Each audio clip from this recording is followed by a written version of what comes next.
murnikan niat dan perhatikan adab meskipun dalam majelis virtual. Mohon selama kajian audio dalam kondisi mute. Bila tidak ada uzur, silahkan aktifkan video. Kemudian yang ketiga, pertanyaan silahkan ditulis di kolom chat atau dengan fitur raise hand, atau bisa langsung japri ke A2 AMI. Jadi bisa langsung nanti dipandu sama moderator kita, Teh Ami. Kemudian yang 4, ikatlah ilmu dengan tulisan, mangga diperkenankan untuk mencatat sebanyak-banyaknya, sebaik-baiknya. Yang kelima, kajian ini bersifat terbuka untuk umum, silahkan informasi kajian disebarkan. Biar manfaatnya bisa dapat lebih banyak. Terus, jika ingin mendapatkan info, bisa langsung udah pada join keluarga A2 semua ya. Oke, siap.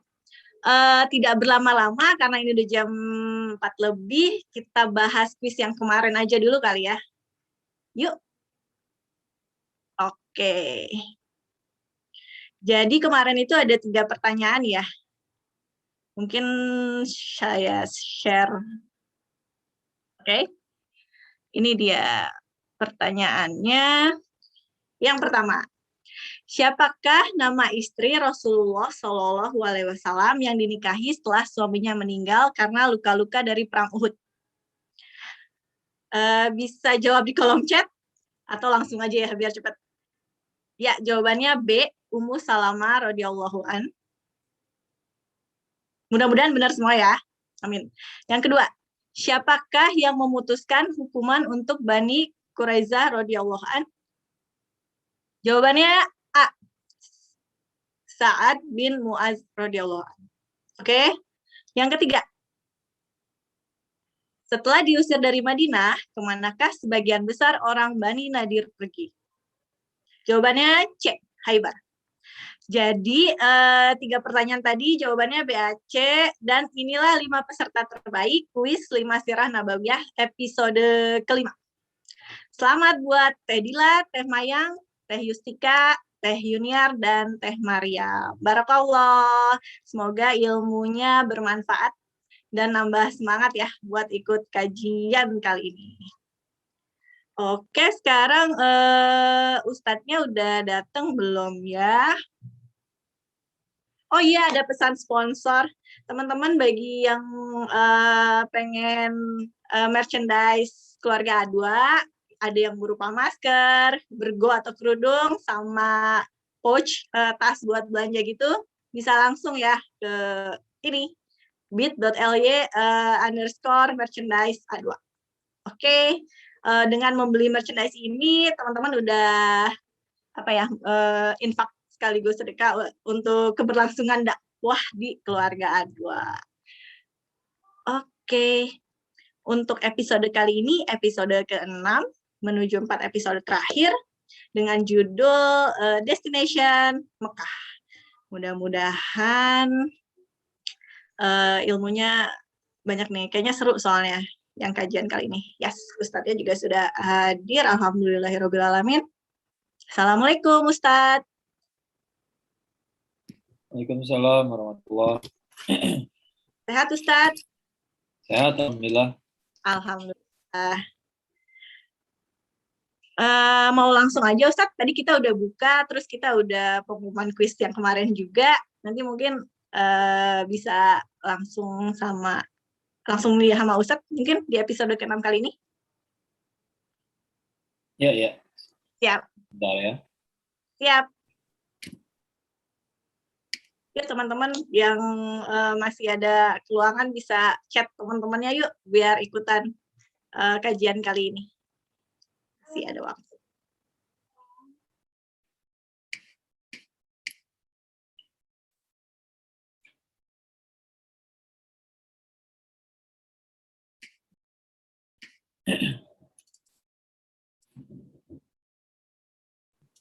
Ya, alhamdulillah. Mangga Ustadz, tafadol. Ya.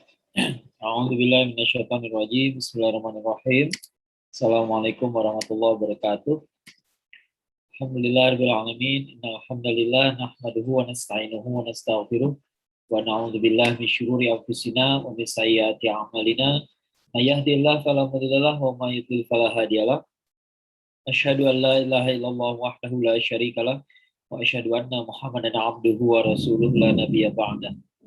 Allahumma shalli wa sallim wa barik ala Muhammad wa ala alihi wa sahbihi wa man tabi'a bil ihsan ila yaumiddin.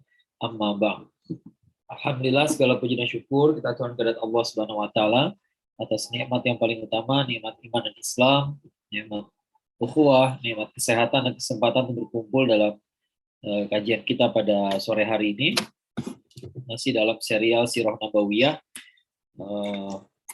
Ternyata walaupun kita desain menjadi 20 pertemuan pun masih sangat padat ya. Jadi 23 tahun atau kalau Sirah Nabawiyah berarti sebenarnya sepanjang usia Rasulullah SAW gitu ya. 63 tahun kehidupan beliau itu ternyata memang menceritakannya cukup panjang sekali gitu ya. Karena itu terutama dua bagian sebelumnya kalinya ya. Dua bagian ini panjang sekali antara perang Uhud dengan perang Khandaq ya. Nah, kita akan review sedikit ya dari setelah hijrah itu ya, satu hijriah ya beliau Rasulullah SAW dan para sahabat hijrah ya. Kemudian tahun kedua hijriah adalah tahunnya perang Badar ya. Tahun 3 hijriah adalah tahunnya perang Uhud ya. Kemudian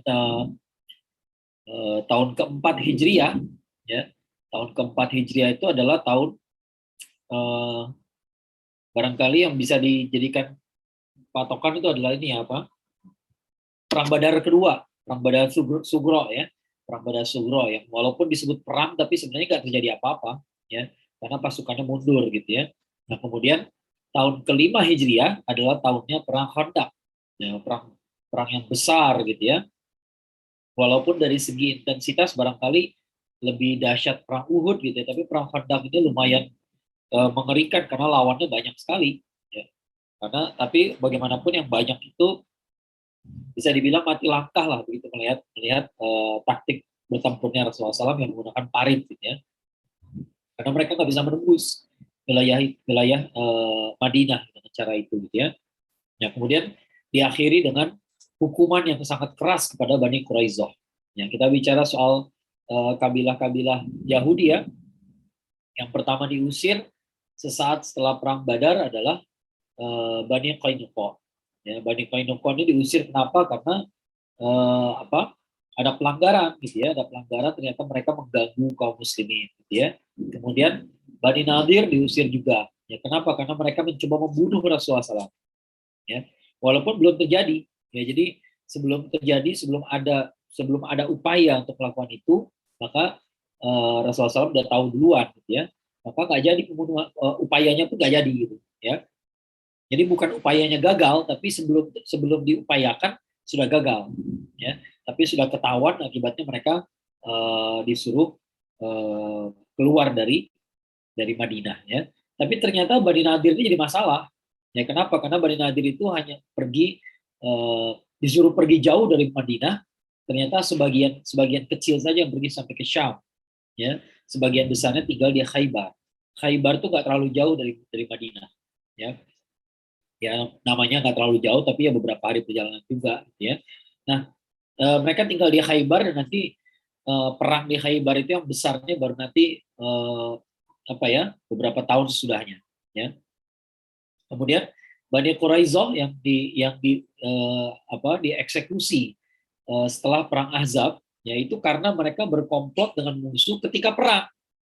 Ya, Bani Qainuqa tidak begitu, Bani Nadir tidak begitu, Bani Quraisyah begitu. Makanya Bani Quraisyah itu yang paling keras hukumannya. Dan hukumannya ini walaupun keras, kita bilang barangkali di satu sisi kita merasa kejam banget ya, semua laki-laki dewasa dihukum mati. Ya, semua laki-laki dewasa itu jumlahnya sekitar 600 orang. Ya, laki-laki dewasa dihukum mati, anak-anak dan perempuan menjadi tawanan. Ya, memang begitulah cara yang terjadi gitu pada masa itu gitu ya. Tawanan itu jadi apa? Jadi budak ya. Tapi walaupun demikian ya kita kaum muslimin itu nggak sama dengan yang lain dalam perlakuan budak ya. Kadang ada orang bertanya, ini Islam ternyata melestarikan perbudakan gitu ya. Saya katakan budak versi Islam itu lebih baik daripada pembantu versi sekarang. Ya, karena Rasulullah SAW menegaskan dalam Islam tuh kita harus ngasih makan budak kita tuh sama dengan makanan kita. Ya, jadi nggak boleh makanan sisa, harus sama kualitasnya. Ya, kita makan pizza, dia juga makan pizza. Kita beli burger, dia harus makan burger. Kita pesen GoFood, makan apa aja, dia harus makan juga. Ya, gitu ya. Kemudian mereka, dan ini yang lebih susah lagi, mereka pakaian mereka itu harus sama kualitasnya dengan pakaian kita. Ya, gitu ya. Ada nggak di antara kita yang pembantu kita levelnya sama pakaiannya sama kita? Ya. Nah, tapi bedanya budak itu dimiliki. Ya. Nah, ada yang menggarisbawahi dalam Islam kok budak boleh digauli ya. Budak perempuan itu boleh digauli oleh laki-laki dan gak ada batasnya. Ya, jadi kalau dia punya budak ada 10, dia 10-10-nya itu boleh digauli. Kalau istri kan batasnya 4. Kalau budak nggak ada batasnya. Ya. Nah, lalu kata orang Islam sadis juga ya. Jadi punya budak banyak itu enak juga. Tapi zaman dulu orang Arab tuh nggak mau menggauli budak. Ya. Nah, justru menggauli budak itu adalah salah satu solusi. Recording in Ya. progress. Karena ketika mereka digauli, biasanya nih orang Arab tuh bakal merasa hina kalau menggauli budak. Ya, biasanya budak tuh akan dimerdekakan, akan dinikahi. Apalagi kalau ternyata jadi hamil. Ya, ternyata jadi hamil, melahirkan anak, anak itu bukan budak. Ya, anak itu sah milik bapaknya. Ya. Nah, kalau bapaknya akan malu kalau laki-laki akan malu kalau punya anak dari budak. Ya. Maka biasanya budak itu akan dia merdekakan, lalu dijadikan istri yang sah gitu ya. Maka beres masalah gitu ya. Jadi Islam tuh tidak, karena perbudakan ini nggak bisa dilarang total karena dulu tuh termasuk bagian dari bagian dari komoditi ekonomi masalahnya. Ya, dulu seperti itu gitu ya. Kemudian dulu hukum perang pun seperti itu, berkaitan dengan perang sebenarnya perbudakan itu. Ya, perbudakan itu berkaitan dengan perang gitu ya. Nah, jadi masalah perbudakan, masalah tawanan ini juga harus kita lihat secara komprehensif gitu ya. Nah, oleh karena itu dari masa ke masa ya kita nggak melihat orang Islam memperlakukan budaknya sama seperti orang jahiliyah, nggak kayak begitu ya. Tidak demikian gitu ya. Nah, Rasulullah SAW sendiri juga punya budak, punya pembantu gitu ya. Ada budak, ada pembantu, beda ya. Kalau pembantu orang merdeka sebenarnya ya. Beberapa orang pernah jadi pembantu Rasulullah SAW dan semua mengatakan bahwa Rasulullah SAW itu nggak pernah bentak-bentak saya gitu ya. Nah, jadi itulah akhlak beliau kepada para pembantu dan para budaknya gitu ya. Nah, Rasulullah SAW biasanya kalau punya budak nggak lama setelah itu dimerdekakan juga ya. Kayak misalnya Zaid bin Haritha itu tadinya budaknya Khadijah bahkan gitu ya. Budaknya Khadijah dikasih kepada Rasulullah SAW lalu dimerdekakan, kemudian diangkat jadi anak ya. Ya, itu sedikit cerita saja gitu ya. Nah, Bani Quraisyah itu diperlakukan dengan sangat keras sekali karena pelanggarannya keras. Ya, pelanggarannya itu mereka berkhianat ketika perang. Ya, ketika perang itu kan bahaya banget gitu. Ya, bahaya banget. Untungnya mereka takut, nggak berani. Ya, jadi nggak berani berbuat apa-apa walaupun dia pengkhianatan itu berupa mereka memberikan pasokan makanan kepada musuh. Ya, jadi di luar itu musuh dikasih makanan sama dia ternyata. Ya, satu, kedua, mereka nggak membantu kaum muslimin ketika perang. Ya, jadi memang tidak membunuh kaum muslimin juga, tapi nggak membantu. Ya, sementara di benteng ya mereka bersiap-siap kalau kaum muslimin tiba-tiba kelihatannya lemah, langsung mereka akan menyerang. Ya. Nah, itu yang menyebabkan Bani Quraisyah itu dihukum sekeras itu. Ya.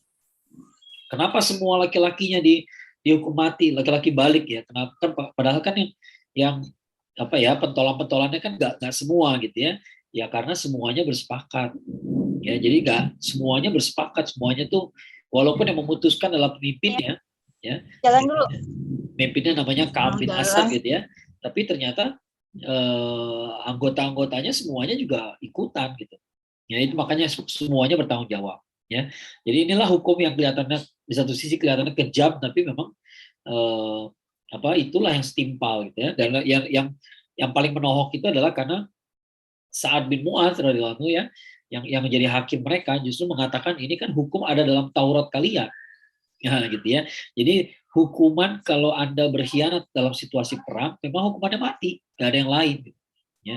Nggak ada yang lain, semuanya dihukum mati. Jadi hukuman itu diambil dari kitab suci mereka sendiri dan mereka sendiri ngaku kesalahannya gitu ya. Maka ya fair aja ya. Itulah terjadi pada Bani Quraisyah ya. Itu kan terjadi di tahun ke-5 Hijriah. Nah, yang sekarang kita omongin adalah tahun ke-6 Hijriah. Ya. Tahun ke-6 Hijriah itu apa yang terjadi? Tahun ke-6 Hijriah itu praktis nggak ada perang besar, ya nggak ada perang besar. Tapi tentunya ada arti penting juga di situ gitu ya. Nah, kita akan lihat, saya akan share screen dulu ya.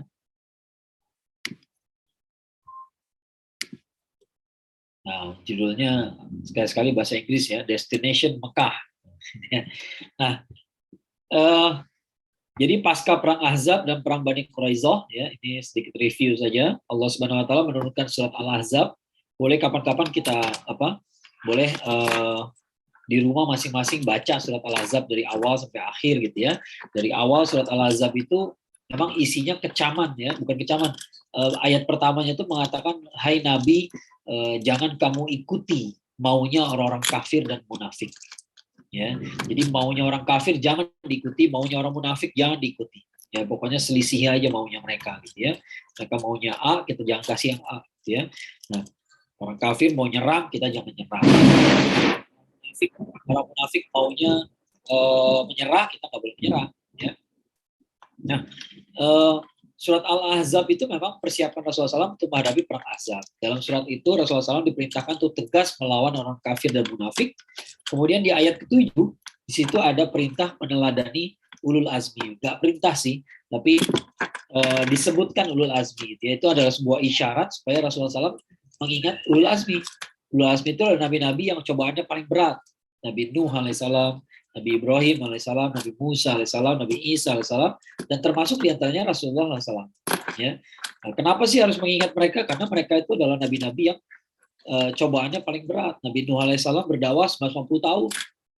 Ya, sebenarnya bukan 1110 bahkan sebenarnya gitu ya. 1010 tahun. Ya. Jadi Nabi Nuh alaihissalam itu dapat wahyu usia 40 tahun, kemudian berdakwah 950 tahun, kemudian hidup setelah sampai banjir besar. Kemudian setelah banjir besar beliau masih hidup 60 tahun lagi. Ya. Jadi total hidup beliau itu 1060 tahun, 1010 tahunnya dipakai buat dakwah. 50 tahun ya, 1050, 1010 tahunnya dipakai buat dakwah. Ya, jadi 40 tahun aja beliau nggak jadi nabi, ya, belum jadi nabi. Ya. Kebayang nggak berdakwah 1010 tahun, gimana rasanya tuh? Ya. Kemudian Nabi Musa alaihissalam kita tahu sendiri gitu ya. Nabi Ibrahim alaihissalam dulu ya, Nabi Ibrahim alaihissalam. Ya, Nabi Ibrahim alaihissalam tuh hidupnya adalah perintah gitu ya. Hidupnya tuh isinya adalah ujian dari ujian ke ujian. Gak pernah berhenti gitu ya. Kalau saya bahas dakwah nih, kadang-kadang biasanya pertanyaan orang adalah gimana Ustaz caranya mendakwahi orang tua? Ya, nah itu pertanyaan paling ultimate, paling sulit. Ya, mendakwahi orang tua itu paling sulit. Ya, tapi yang kita sebut paling sulit bagi Nabi Ibrahim alaihissalam itu ujian pertama. Ya, ujian pertamanya menghadapi bapaknya sendiri. Ya, kemudian menghadapi umatnya, kemudian menghadapi raja, kemudian disuruh pergi ke sana kemari ya. Buat berhala yang bikin lo berhala. Kesulitan mendapatkan keturunan, ya, kesulitan dapat keturunan. Sekalinya dapat keturunan masih bayi disuruh tinggal di lembah di Mekah, gitu ya. Sementara beliau disuruh pergi ke Syam, ya, berat sekali. Ya, berapa lama antara anak pertama sama anak kedua? 13 tahun. Ya, bayangin gitu ya. Jadi dari begitu dapat anak tuh susah payah. Nabi Ibrahim AS itu dapat anak usia 83 tahun. Ya. Nah, begitu udah dapat, tiba-tiba usia belum setahun disuruh tinggalin. Ya, gimana rasanya coba tinggalin anak gitu ya. Kemudian dapat anak kedua baru 13 tahun lagi gitu. Jadi lama sekali gitu ya. Lama sekali bersabar. Nanti begitu udah besar ternyata disuruh disembelih kan. Jadi semuanya ujian demi ujian demi ujian. Itulah hidupnya Nabi Ibrahim alaihissalam. Ya. Nabi Musa alaihissalam kita tahu menghadapi umat yang kayak begitu. Ya. Umat yang udah melihat laut dibelah aja masih minta berhala juga. Ya. Nabi Isa alaihissalam ya dikasih mujizat yang sangat canggih sekali, yang paling canggih. Ya, kenapa Nabi Isa alaihissalam disebut paling canggih? Kan nggak pernah belah lautan. Iya, nggak pernah belah lautan. Tapi Nabi Isa alaihissalam itu bisa apa? Bisa menyembuhkan penyakit orang yang dari lahir, ya, buta dari lahir. Dia nggak pernah melihat dari lahir. Ya, nggak pernah lihat dari lahir tiba-tiba bisa melihat. Ya, jadi ini bukan nggak bisa lihat gara-gara katarak gitu ya. Kalau kataraknya diangkat bisa melihat lagi. Ya, ini enggak. Ini benar-benar nggak bisa lihat dari lahir. Ya, ada yang kelainan kulit tiba-tiba hilang kelainannya. Ya, kemudian tanah liat dibentuk jadi burung lalu jadi burung beneran. Ya. Nah, kemudian orang mati bisa hidup lagi. Ya, bayangin itu ya, ada suatu riwayat di mana Nabi Isa AS itu membangkitkan kembali dari kubur anaknya Nabi Nuh alaihissalam. Salah satu anak Nabi Nuh alaihissalam ya, anak yang beriman kalau ini bukan anak yang nggak mau naik ke atas perahu ya, anak yang beriman namanya Sam. Ya, Sam itu bangkit, dia nanya, apa udah kiamat? Ya, begitu bangkit dari kubur dia nanya, apa udah kiamat? Ya, kenapa nanya begitu ya? Kalau bangkit dari kubur ya karena kiamat. Ya, ternyata belum. Ya, sampai akhirnya dia diwafatkan kembali. Ya, jadi wajar kalau bukan wajar sih. Ya kita bisa mengerti lah gitu kenapa ada orang-orang yang mengira Nabi Isa AS itu Tuhannya gitu ya. Kenapa? Karena beliau melakukan sesuatu hal yang bagi orang-orang dikiranya Tuhan doang yang bisa kayak begitu, ya, menghidupkan orang mati, gitu ya, membentuk makhluk dari tanah liat, gitu ya. Nah itu kan suatu hal yang ajaib, saking ajaibnya maka orang mengira dia Tuhan. Nah, Nabi Muhammad SAW ya punya banyak cobaan juga, gitu ya. Jadi Nabi Muhammad SAW disuruh bercermin kepada ulul azmi, ya, supaya beliau sabar, tabah gitu ya, ketika menghadapi perang Ahzab. Ini sesaat sebelum perang Ahzab turunnya gitu ya. Kemudian turun ayat 21 yang sangat terkenal tuh, laqad kana lakum rasulillah uswatun hasanah, ya. Sungguh telah terdapat dalam diri Rasulullah itu uswatun hasanah buat kamu, ya, teladan buat kamu gitu ya. Jadi artinya ketika itu kan orang-orang munafik udah bersuara macam-macam gitu ya, mengatakan bahwa wah kita kalah deh ini ya, karena kali ini orang Quraisy bawa banyak pasukan gitu ya, dan seterusnya gitu ya. Tapi ayat ini mengatakan bahwa tugas kamu tuh ngikutin Rasulullah SAW. Ya lihat aja Rasulullah SAW takut apa enggak ya. Rasulullah SAW tegar apa tidak, tegar. Berarti itulah ikutin ya. Jadi kita lihat di sini bagaimana Nabi meneladani ulul azmi para pendahulu beliau, ya. Sementara para sahabat disuruh meneladani Nabi Muhammad SAW. Ya. Kemudian perang Ahzab itu turning point penting dalam dakwah Rasulullah SAW. Ya, kenapa? Karena menurut perspektif adat Arab jahiliyah, ya, tindakan Quraisy yang minta tolong sama Bani Nadir, Bani Ghatafan dan lain-lain, ya, menunjukkan bahwa mereka nggak bisa menyelesaikan masalahnya sendiri. Ya, karena Rasulullah SAW ini kan orang Quraisy gitu ya, anak Bani Hashim gitu ya. Nah, kalau menurut adat Arab jahiliyah dulu ya harus diberesin sendiri sama Quraisy, ya, nggak usah minta tolong sama yang lain, ya. Dan Quraisy itu udah kabilah yang besar sekali. Jadi kalau kita pernah dengar Bani Makhzum, kabilahnya Abu Jahal gitu ya, Bani Abdul Syams, Bani Abdul Manaf, itu semua termasuk Quraisy. Ya, jadi Quraisy itu keluarga besar banget gitu. Ya, sebenarnya mereka ya dalam pandangan orang gitu ya, harusnya mereka bisa menyelesaikan masalah sendiri, ya. Tapi ternyata sampai minta tolong sama orang Yahudi, sampai minta tolong sama kabilah-kabilah lain, ternyata nggak berhasil juga, ya. Nah maka setelah itu pamor mereka jatuh, gitu, ya. Nah dengan demikian kekalahan di perang Ahzab benar-benar menghancurkan kepercayaan diri mereka, ya. Kalau Quraisy aja hancur percaya dirinya, apalagi kabilah-kabilah lain yang di sekitarnya, ya, mereka merasa udah nggak ada perlindungan gitu. Ya, karena dulu kan mereka merasa dilindungi sama Quraisy, ya. Ternyata Quraisy pun nggak bisa apa-apa, ya. Kemudian tindakan Rasulullah SAW kepada Bani Quraisyah menunjukkan ketegasan kaum mukminin. Selain itu, kaum munafik yang masih di dalam Madinah makin terjepit, ya. Jadi kaum munafik nggak punya teman lagi sekarang, ya. Orang musyriknya udah tinggal di Mekah, nggak bisa ngapa-ngapain, ya. Kabilah-kabilah sekitar Madinah udah terpecah belah, tercerai-berai, mereka nggak bisa apa-ngapain juga. Setelah perang Ahzab lah ya, nah, kemudian Bani Quraisyah udah dieksekusi, ya, nggak bisa apa-ngapain lagi mereka, ya. Nah kemudian ada peristiwa pembunuhan Abu Rafi, ya. Nama aslinya itu Salam bin Abu al-Huqaiq. Ini bukan, dulu ada, saya pernah cerita Abu Rafi yang lain ya, Abu Rafi yang budaknya Al-Abbas ya, budak dari paman Rasulullah SAW, ya. Kalau ini bukan ya, Abu Rafi yang lain ya. Ya kebetulan nama anaknya sama-sama Rafi kayaknya ya. Nama aslinya Salam bin Abu al-Huqaiq ya. Panggilannya Abu Rafi. Ya gampang kita pakai Abu Rafi aja ya. Abu Rafi itu tokoh dari Bani Nadir. Bani Nadir yang udah diusir ke Khaybar itu, ya. Maka dia tinggal di Khaybar. Dia termasuk orang yang memobilisasi atau menginisiasi pembentukan pasukan gabungan Ahzab. Ya. Jadi dialah salah satu mastermind-nya gitu ya. Dia tinggal di Khaybar. Khaybar itu sebelah utara dari Madinah. Ya, udah ke arah Syam, tapi masih belum sampai perbatasan benar. Ya, masih nggak terlalu jauh dari Khaybar. Ya, dari Madinah, sorry. Ya. Nah, ini ada satu menarik gitu ya.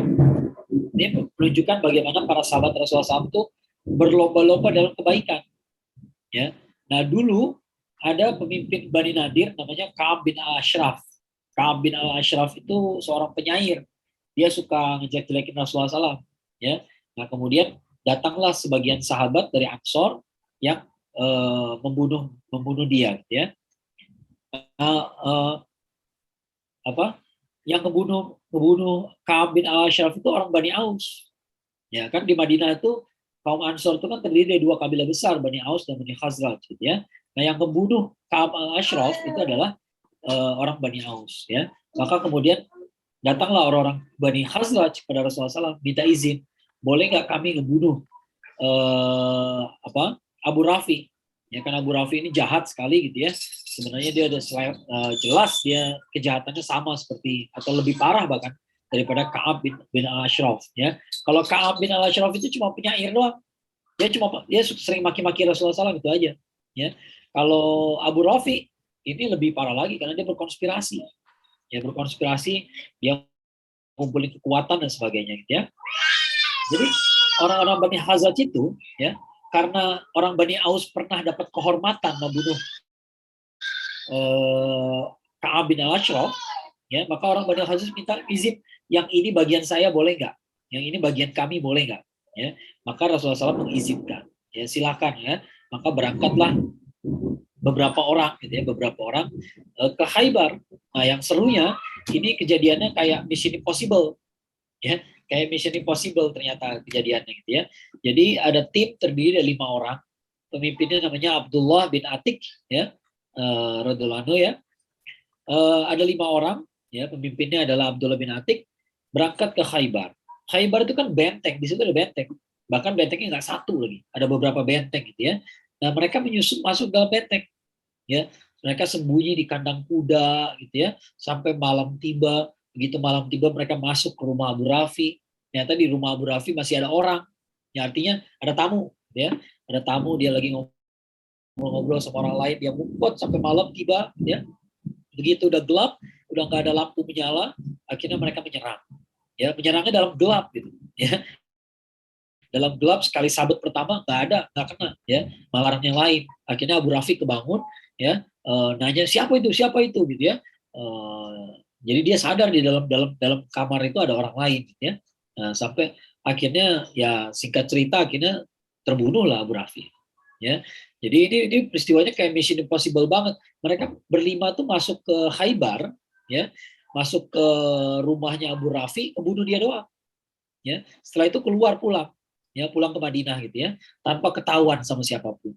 Ya, orang nggak tahu kapan mereka masuk, kapan mereka pulang, pokoknya lolos, Abu Rafi selesai, ya, gitu ya. Nah, ini jadi perangnya di zaman Rasulullah SAW ternyata termasuk perang intelijen juga, ya, perang intelijen yang bukan hanya mengambil informasi doang, gitu ya, tapi perang kayak level-levelnya James Bond, gitu ya, atau Jason Bourne, gitu ya, barangkali, gitu ya, yang diarah cuma satu orang, gitu ya, yang lain nggak perlu, ya, yang satu ini aja nih emang harus diselesaikan, gitu ya. Ya, tapi untuk itu, ya, maka orang-orang Bani Khazraj ini dapat kehormatan betul-betul, ya, karena mereka berangkat masuk ke wilayah musuh, menyelinap, ya, sampai akhirnya berhasil membunuh sasarannya, ya. Ini kadang-kadang terlewatkan, gitu ya, dari perhatian orang ketika membaca sejarah Sirah Nabawiyah, gitu ya. Kadang-kadang kita memperhatikan hanya perang Badar, perang Uhud, perang Ahzab, itu yang paling terkenal 3 biji, ya. Barangkali sesudahnya ada perang-perang yang lain,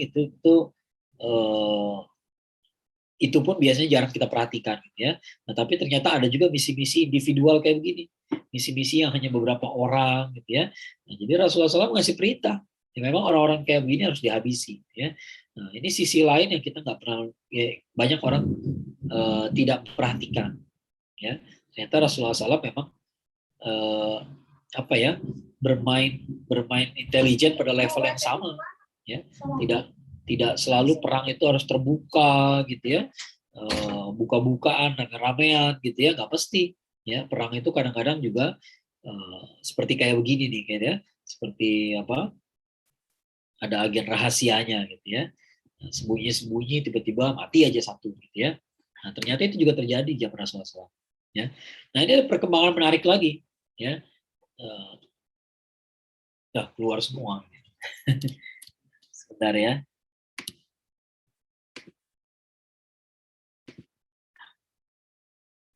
Oh iya. Satu-satu biar seru ya. Jadi ada perkembangan menarik ya, perkembangan menarik dari sebuah wilayah namanya Yamamah. Ya, Yamamah itu nggak kelihatan kalau di peta ini, saya nyari petanya susah juga gitu. Yamamah itu deket banget sama Riyadh. Riyadh itu ibu kota Saudi Arabia sekarang. Ya, kalau Riyadh kan ada tuh di peta tuh ya, kelihatan tuh ya. Jadi Mekah, Taif, ke arah timur lagi terus, nah itu ntar ketemu Riyadh. Di wilayah mana? Wilayah Najd. Ya, Najd ya, di wilayah Najd. Jadi bukan Hijaz. Kalau Madinah, Mekah itu Hijaz ya. Nah, ini wilayahnya wilayah Najd. Wilayah Najd itu sebagian sangat subur. Ya, Taif aja udah subur, apalagi Najd. Najd itu emang subur rata-rata gitu ya. Nah, ada perkembangan menarik gitu ya. Jadi ada Rasulullah SAW punya seorang musuh gitu ya. Dia berasal dari Bani Hanifah. Bani Hanifah juga termasuk yang sangat memusuhi Rasulullah SAW tadinya. Ya. Nah, Rasulullah SAW mengutus pasukan pasukan gitu ya, untuk ke wilayah namanya Dariyah ya. Dariyah itu sekitar Riyadh juga, sebelum Riyadh gitu ya. Nah, sampai di sana beberapa kabilah yang memusuhi Islam kocar-kacir, ada Bani Bakr dan lain-lain gitu ya. Dan mereka ya seperti biasa Rasulullah SAW kan datang ke kabilah ini gitu ya, karena mereka lihat pasukan kabur mereka semua gitu ya. Nah, mereka berhasil mendapatkan berbagai rampasan perang, hewan ternak gitu ya. Dan salah satu tawanan yang sangat mahalnya namanya Sumamah bin Utsal. Ya. Sumamah bin Utsal itu adalah pemimpin Bani Hanifah yang tinggal di Yamamah. Ya. Jadi dia ditangkap bukan di Yamamah, ditangkapnya di Doriyah. Ya. Doriyah itu sebuah wilayah, sekali lagi, kalau dari arah Mekah itu sebelum Riyadh. Ya, sebelum Riyadh. Nah, jadi si Sumamah ini ditangkap ya dalam perjalanan menuju Mekah. Dia lagi jalan menuju Mekah ya. Tapi dia itu pimpinannya Bani Hanifah. Ya, Bani Hanifah itu sangat memusuhi Rasulullah SAW tadinya. Ya, maka ditangkaplah dia, dibawa ke Madinah. Ya, sampai ke Madinah apa yang dilakukan oleh Rasulullah SAW? Rasulullah SAW lakukannya begini. Jadi Rasulullah SAW ngasih perintah kepada para sahabatnya, ya, kumpulin semua makanan. Ya, semua makanan, artinya makanan yang bagus-bagus, yang enak-enak, tak semua lah pastinya gitu ya, karena orang juga butuh makan gitu. Artinya makanan lebihnya yang enak-enak gitu ya, kumpulin semua ya, kumpulin semua, kasih ke Sumamah ya, kasih ke Sumamah gitu ya, dikasih makan sehari, makan yang enak gitu ya, 2 hari, kita nggak tahu berapa hari totalnya sih sebenarnya gitu ya, sekian hari lah gitu ya, makan enak. Kemudian ketemu sama Rasulullah SAW, ditemui sama Rasulullah. Jadi Rasulullah SAW nggak ketemu langsung ya, tapi dikasih makan dulu yang enak-enak. Setelah itu di hari kesekian beliau temui ya, apa kabar kamu Sumamah ya. Kata Sumamah, saya baik-baik aja Muhammad ya, saya baik-baik aja. Kalau kamu bebaskan saya, maka kamu telah berbaik hati ya, artinya saya akan balas gitu kebaikan kamu ya. Kalau kamu bunuh saya, maka itu pun wajar ya, itu wajar karena Bani Hanifah ini pernah sangat memusuhi Rasulullah SAW dan pernah membunuh beberapa sahabat ya gitu ya. Kemudian besoknya ketemu lagi sama Rasulullah SAW, ditemui ya, jika dia di penjara gitu ya, ditemui sama Rasulullah SAW ya. Apa kabar Sumamah? Jawabannya sama kayak tadi ya. Hari ketiga ditanya lagi, apa kabar Sumamah? Jawabannya sama ya. Kalau engkau bebaskan saya, maka engkau telah berbuat kebaikan ya. Tapi kalau engkau bunuh saya, maka udah sewajarnya ya. Udah 3 hari dia ngomong kayak begitu, akhirnya dibebaskan ya. Lepaskan Sumamah, dilepaskan ya. Setelah dilepaskan itu beliau keluar ya, Sumamahnya keluar, dia ambil air wudhu, dia bersuci, kemudian dia balik di masjid, di Masjid Nabawi berarti ya. Di Masjid Nabawi itu dia mengatakan, saya bersaksi tiada ilah selain Allah, saya bersaksi Muhammad adalah utusan Allah ya. Jadi dia masuk Islam ya. Nah, ini mengajarkan kita bahwa ada orang-orang tertentu yang kadang-kadang hatinya bisa direbut dengan kebaikan. Ya, jadi nggak semua orang harus dieksekusi gitu ya kalau tangkep gitu ya, nggak semua gitu ya. Nah, makanya dalam Islam ada konsep mu'alaf. Mu'alaf itu sebenarnya bukan orang yang masuk Islam doang, ya, tapi juga termasuk orang yang belum masuk Islam, ya, yang belum masuk Islam, tapi istilah mu'alaf itu artinya dijinakkan, ya, jadi orang yang bisa dijinakkan, ya. Siapa nih kira-kira orangnya nih kalau kalau kita kasih makan, kita kasih duit gitu ya, jinak dia. Nah, gitu ya. Nah, yang kayak begitu, ya, boleh didekati dengan harta, dengan dunia, gitu ya. Nanti lama-lama dia akan beriman, gitu ya.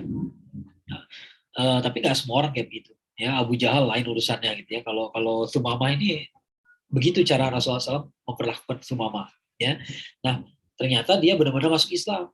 Ya, setelah masuk Islam dia bilang gini ke Rasulullah, ya Rasulullah, saya tuh ditangkap ketika saya lagi menuju Mekah. Ya, saya ke Mekah tuh mau pergi umroh, ya. Karena orang Arab jahiliyah juga umroh dan haji. Ya, mereka juga umroh dan haji walaupun ibadahnya beda sama kita gitu ya. Nggak persis sama gitu ya. Wah, ada persamaannya tawaf tapi caranya beda gitu ya. Nah, kemudian dia nanya gitu ya. Jadi saya tuh ditangkap ya. Saya kan lagi dari Yamamah ke lagi ditangkapnya di daerah Doriyah ya. Doriyah itu lagi perjalanan menuju Mekah. Ya, saya mau pergi umroh ya. Jadi menurut Anda saya mesti gimana nih? Karena udah niat umroh maksudnya gitu ya, udah niat umroh. Maka kata Rasulullah SAW, ya udah kamu pergi aja ke Mekah, selesaikan umrohnya. Karena udah niat, ya udah niat, selesaikan umrohnya tapi dengan cara Islam. Ya diajari cara umroh yang benar gitu ya. Umroh yang benar gimana caranya? Umroh itu rukunnya simple aja kok, berihram gitu ya, berihram berangkat dari mikot sampai ke sana, tawaf ya, tawaf, kemudian sa'i, kemudian sunnahnya tahallul, beres ya, nggak ada yang ribet ya. Nah, akhirnya berangkatlah ke Mekah, begitu sampai ke masuk Masjidil Haram ya, sampai ke depan Ka'bah, ya kan dia diajarin sama Rasulullah SAW gitu ya, gini loh cara umroh gitu ya. Begitu sampai masuk ke kota Mekah, bukan depan Ka'bah nih, begitu sampai masuk ke kota Mekah ya, Sumamah ini berteriak, bertalbiyah. Ya, talbiyah, tahu nggak talbiyah?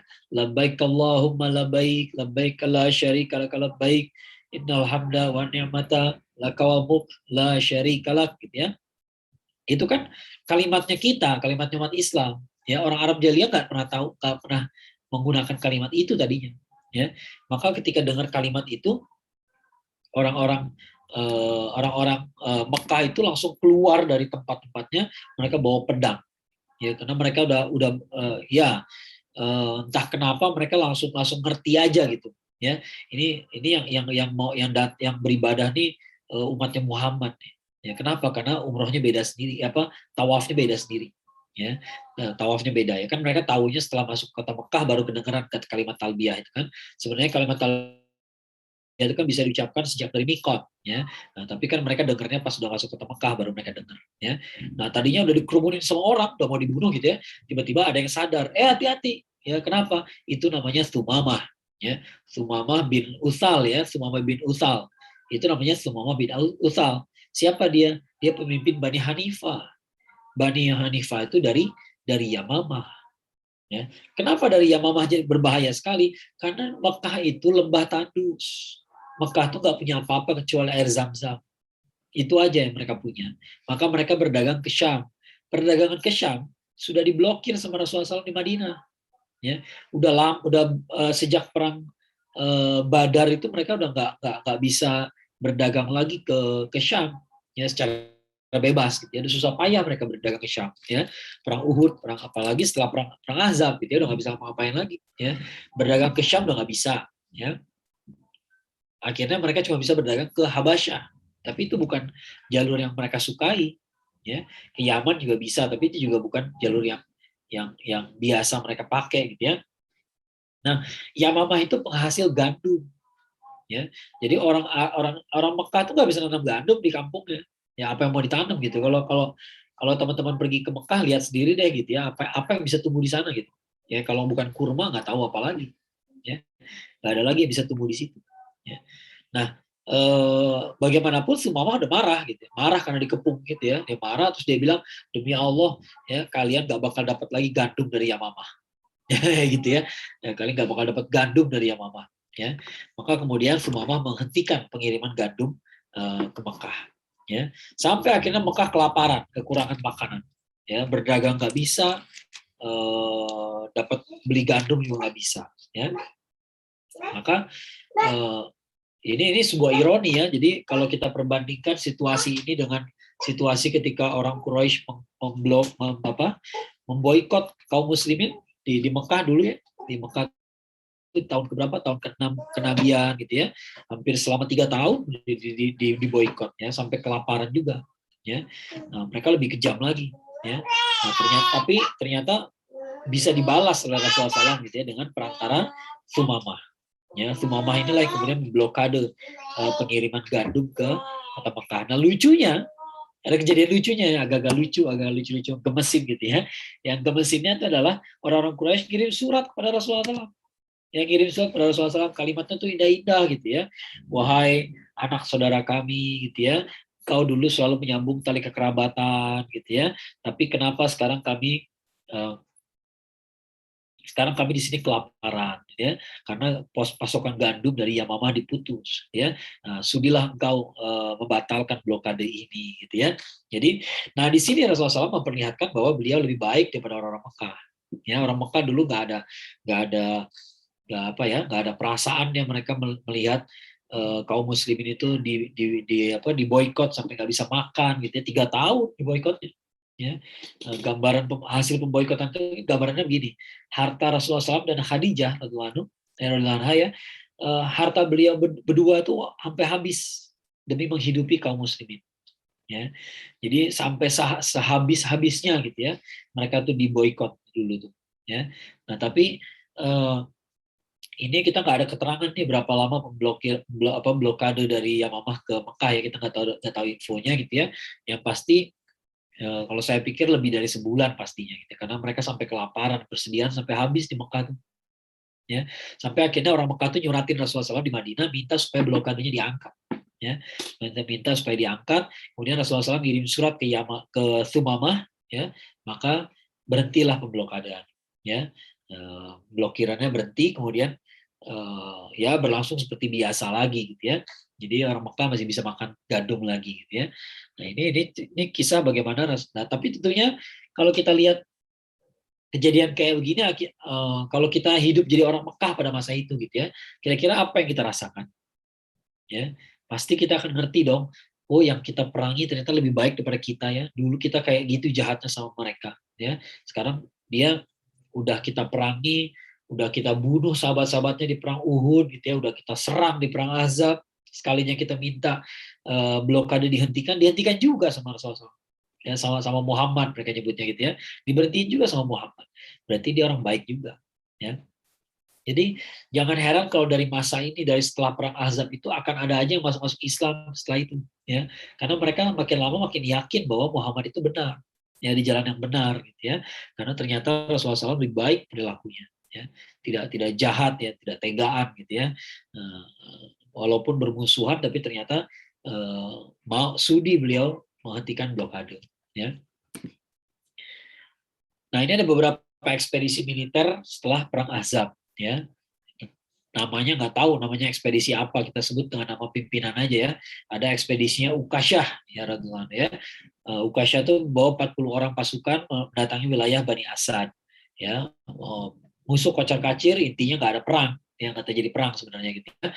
Tapi kemudian pasukannya kembali ke Madinah dengan bawa 200 ekor unta sebagai ghanimah ya, sebagai rampasan perang. Ya, ghanimah itu rampasan perang ya. Jadi merekanya kabur, maka untanya dibawa pulang ya. Kemudian ada Muhammad bin Maslamah radhiyallahu ya. Muhammad bin Maslamah bersama 110 orang pasukan, cuma 10 orang ya. Dia masuk wilayah Bani Tha'labah. Bani Tha'labah ini sama kayak Bani Ghatafan ya, jahat juga ya. Dia masuk ke wilayah Bani Tha'labah dan berhasil membunuh 100 orang ya. Kenapa? Karena mereka lagi tidur ya, jadi satu persatu dibunuh, jelup gitu, bayangin gitu ya.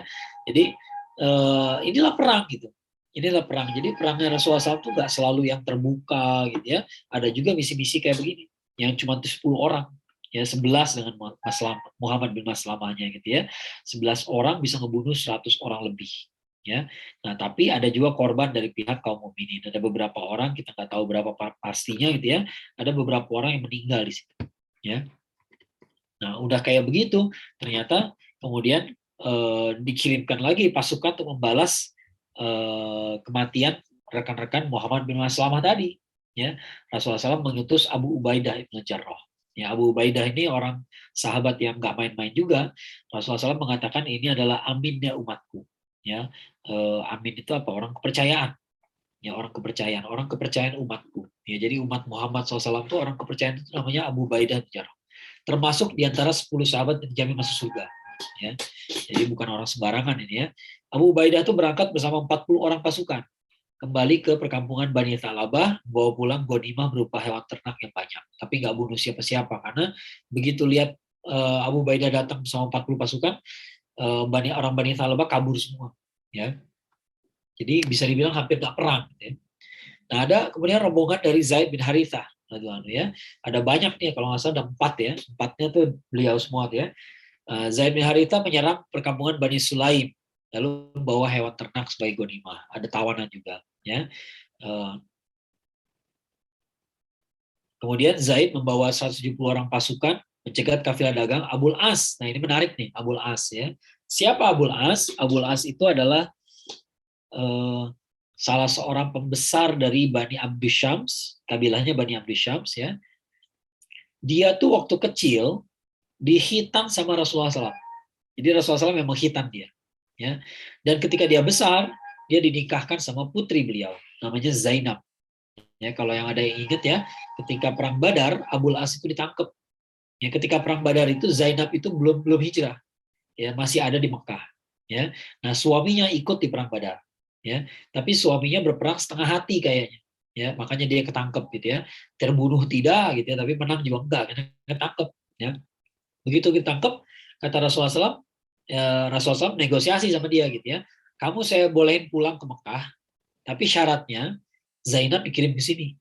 Ya, gitu ya. Istrinya kirim ke sini, anak saya kirim ke sini gitu ya. Nah, tapi ketika Rasulullah SAW ngomong kayak begitu, tiba-tiba utusan dari Mekah datang. Utusan dari mana? Dari Zainab. Ya, Zainab datang membawa kalung dari kalung warisannya Khadijah.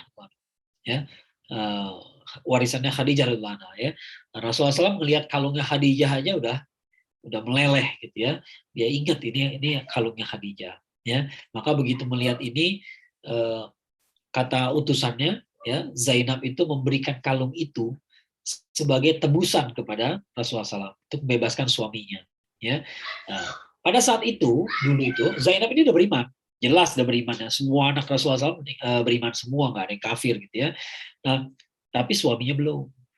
Nah, waktu itu belum ada aturan bahwa perempuan muslimah nggak boleh menikah dengan orang kafir.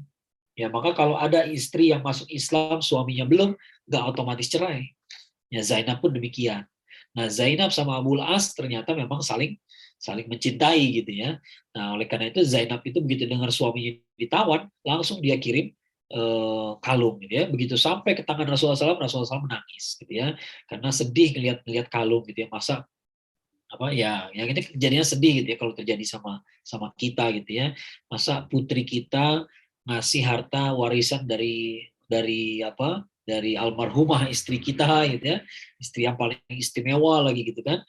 Anaknya ngirim warisan dari istri kita ya, almarhumah kita ya, untuk menebus suaminya ya. Maka Rasulullah SAW mengembalikan kalung itu ya. Jadi Rasulullah SAW nggak mau ambil gitu ya, kembalikan ini pada Zainab, tapi pegang janji kamu bahwa Zainab itu boleh ke Madinah, ya dibebaskan untuk pergi ke Madinah.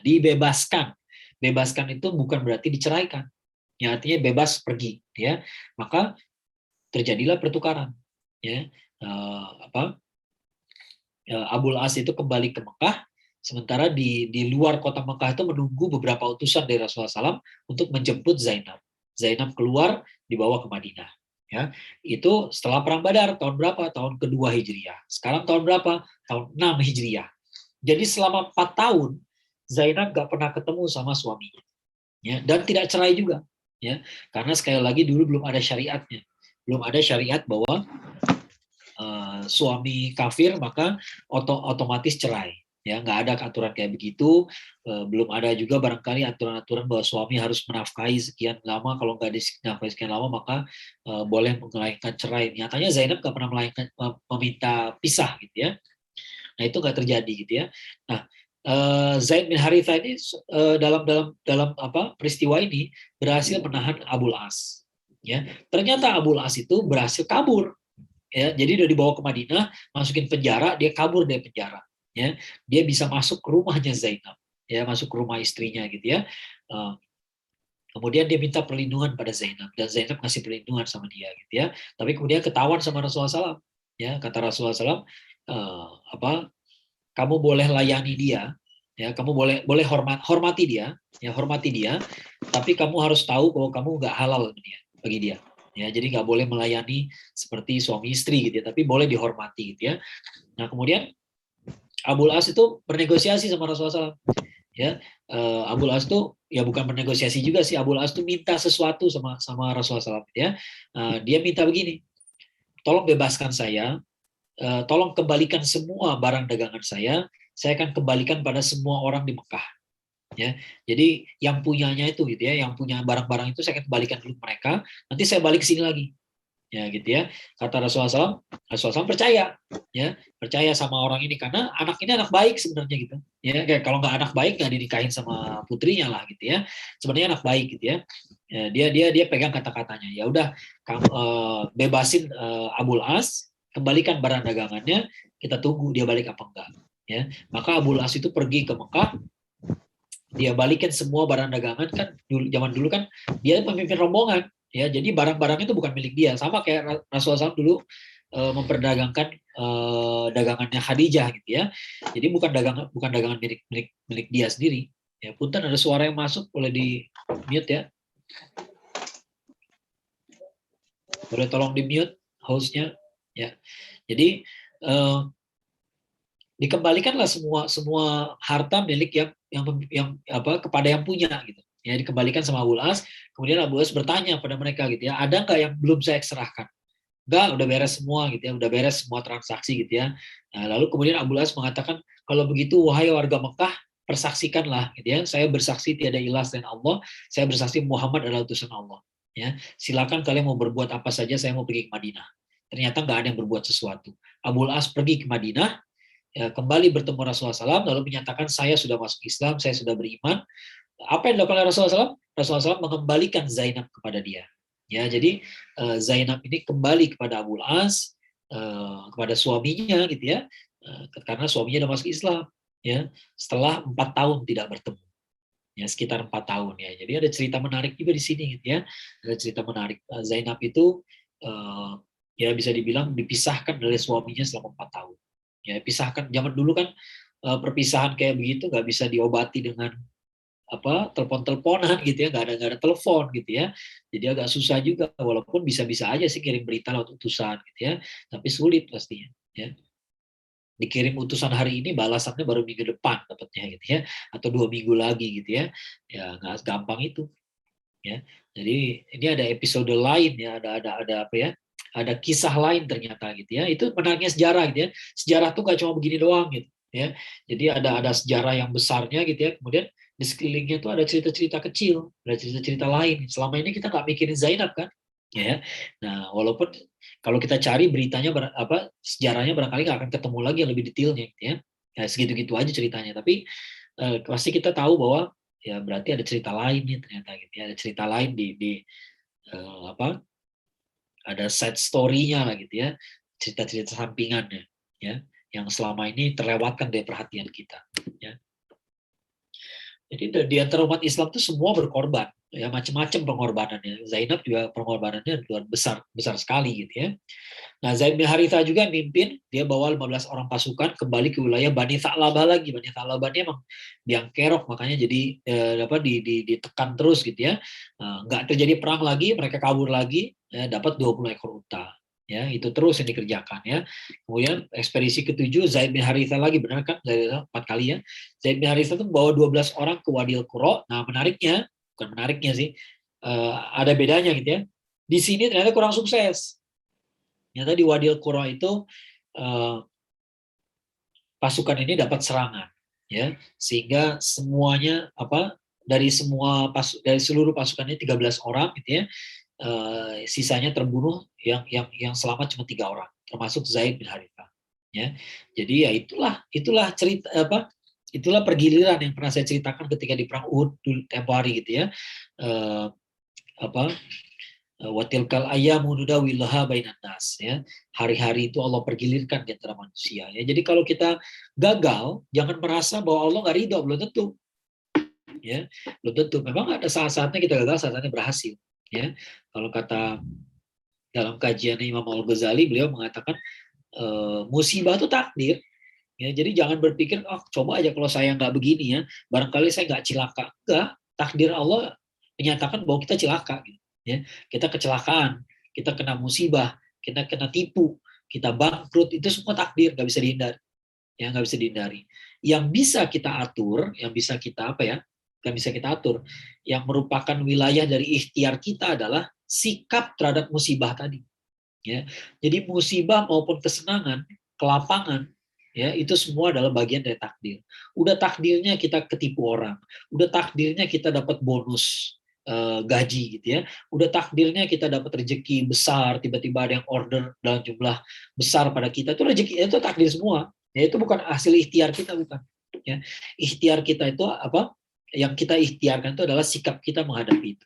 Ya, jadi kalau kita dapat kelapangan, dapat bonus gede, tapi nggak ada syukurnya, ya gagal juga namanya. Ya berarti Allah nggak ridho. Walaupun kita untung, duitnya ada, nggak hilang. Ya, tapi nggak ridho Allah. Ya, nah sebaliknya kalau kita kena musibah gitu ya, tapi kemudian kita ridho, ya kita sabar, Allah ridho juga. Ya, jadi ukurannya bukan musibah atau kelapangan, tapi sikap dia menghadapi musibah dan kelapangan itu yang jadi ukuran. Ya, itu yang penting gitu ya. Jadi sampai setelah perang Ahzab pun ada juga beberapa perang di mana kita kalah, ya. Kita kalah atau hampir kalah gitu ya. Terjadi juga, bukan di perang Uhud doang. Ya, walaupun ini relatif kecil lah gitu ya, perang-perang kecil ya. Yang ke-8 ada ekspedisinya Abu Ubaidah al-Jarrah. Nah, ini yang kayak fairy tale ya, kayak cerita dongeng gitu ya, padahal ya kita yakin dia bukan dongeng gitu ya. Ini sebuah cerita yang menarik sekali. Abu Ubaidah itu berangkat bersama 300 orang pasukan. Ya. Jadi jumlahnya udah kayak perang Badar. Ya, 300 orang pasukan mengintai kafilah dagang Quraisy. Ya, kemana-mana jalan mencari-cari gitu ya kafilah dagang. Jadi memang Rasulullah SAW menutup rapat ya jalur perdagangan ke Syam, ya sehingga orang Mekah tuh nggak bisa berdagang ke Syam. Ya, yang dibuka cuma blokade dari Yamamah tadi aja, ya. Tapi ke Syam tetap nggak bisa. Ya. Abu Ubaidah yang berangkat, jadi yang pimpinannya juga nggak sembarangan. Ya, 300 orang pasukan berangkat, ya. Ternyata di perjalanan mereka kehabisan bekal. Ya, sampai kehabisan bekal, sampai akhirnya mereka makan rumput, sampai akhirnya tunggangannya pun mereka makan juga. Ya, tiap hari mereka makan 3 ekor. Ya, karena ada 300 gitu kan. Ada 300 tiap hari 300 tiga unta mereka makan ya. Sampai akhirnya setelah beberapa hari Abu Ubaidah merasa ini bahaya kalau dimakan semua, ntar kita naik apa dong gitu ya. Nah, kemudian ketika mereka lagi nyusuri laut, nyusuri pantai, kita lihat petanya tuh ya, Madinah sama pantai, Mekah lebih dekat lagi ya, Mekah lebih dekat sama pantai. Madinah juga nggak terlalu jauh sebenarnya. Ya, pokoknya mereka menyusuri pantai. Ketika mereka lewat pantai, ternyata ada ikan paus. Ya, ada sejenis ikan paus lah gitu ya, sejenis ikan paus. Ya, kita nggak tahu persis ikan paus apa enggak ya. Pasti ikannya gede banget. Ya, ada ikan paus di situ. Ya. Nah, ada ikan paus lagi terdampar, ya. Nah, begitu melihat itu, akhirnya ikan pausnya ditangkap, dibunuh, dimakan. Ya bukan dibunuh, dimakan lah pokoknya ya. Ya, dimakan ya. Ikan itu dimakan ya, karena ikan paus kan gede banget gitu ya. Jadi dagingnya cukup. Ya, dagingnya cukup sekali. Mereka awetkan dengan suatu cara, kita nggak tahu gimana caranya ya, diawetkan ya, sampai akhirnya mereka kenyang. Ya, mereka kenyang, beberapa hari tinggal di situ sampai akhirnya mereka pulang ke Madinah. Ya, dengan membawa membawa sebagian daging sisanya, ya. Daging sisanya itu ada yang mereka bawa ke Madinah, ya. Mereka cerita pada Rasulullah SAW, ya, kami pergi ke sana ketemu ikan kayak begini, ya, terus kita makan. Tadinya kita udah kelaparan, udah berhari-hari nggak makan bener gitu, ya, makannya nggak bener, tapi ternyata Allah selamatkan dengan ikan itu. Ya, kata Rasulullah SAW, itu adalah ikan yang itu adalah berkah dari Allah.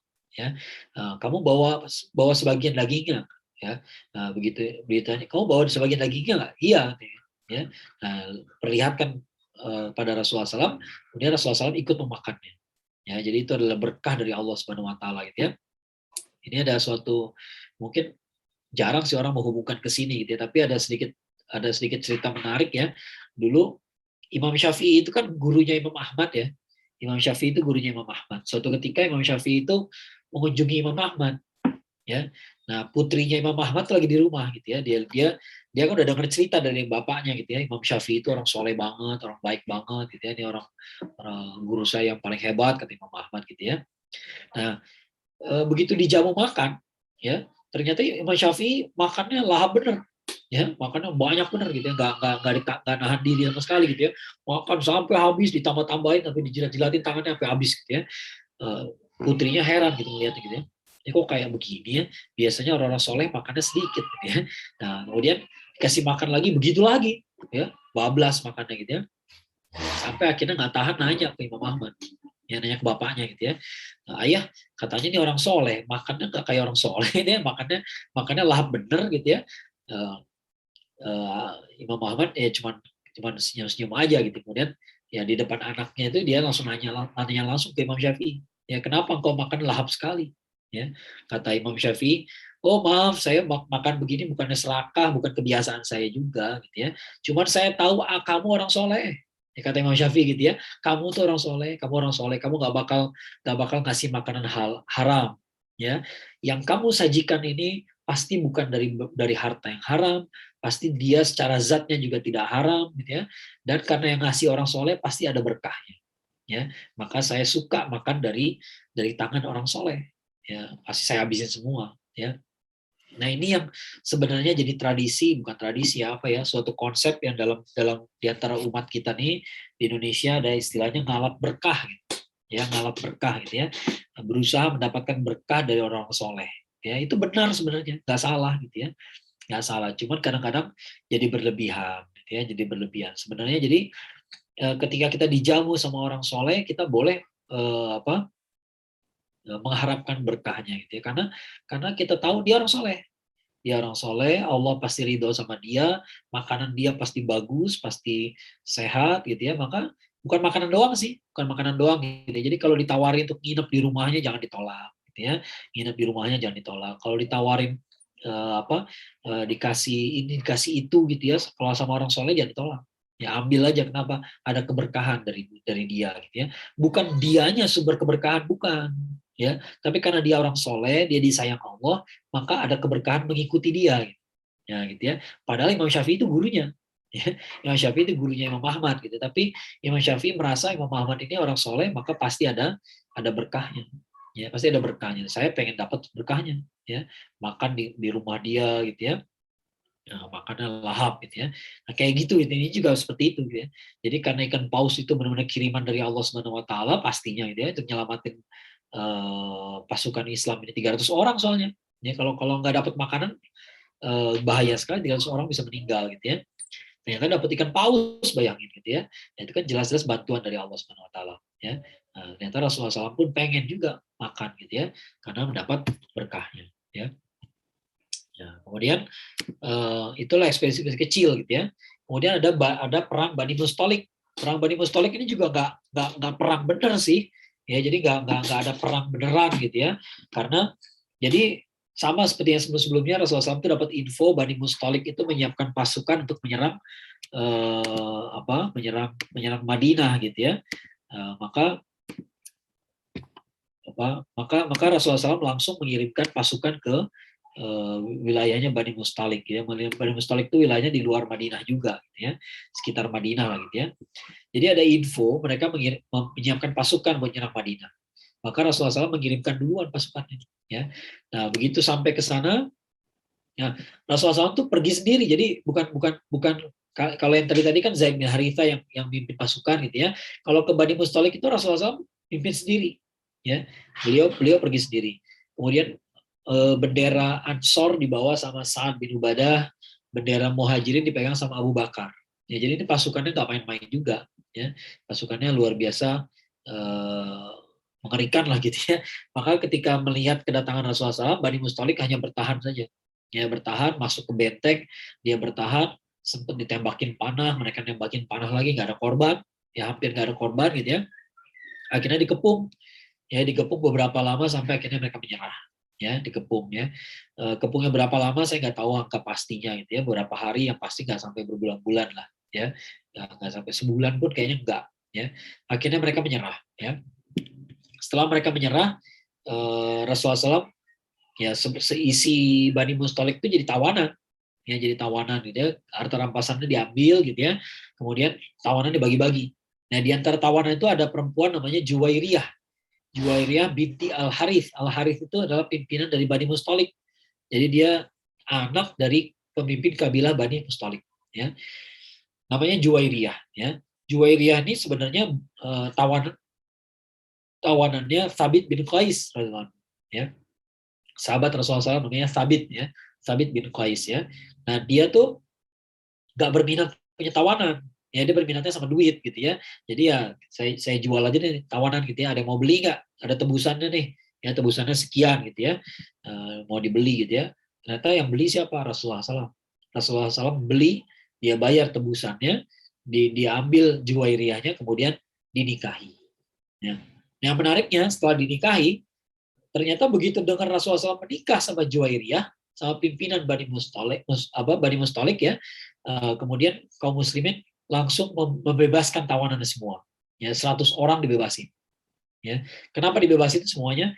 Karena begitu istri dari pimpinan Bani Mustalik dinikahi sama Rasulullah SAW, gitu ya, maka semua orang berpikir, masa kita mau memperbudak besannya Rasulullah SAW, ya istilahnya gitu ya, atau kerabat dari istrinya Rasulullah SAW, ya nggak berani mereka gitu ya.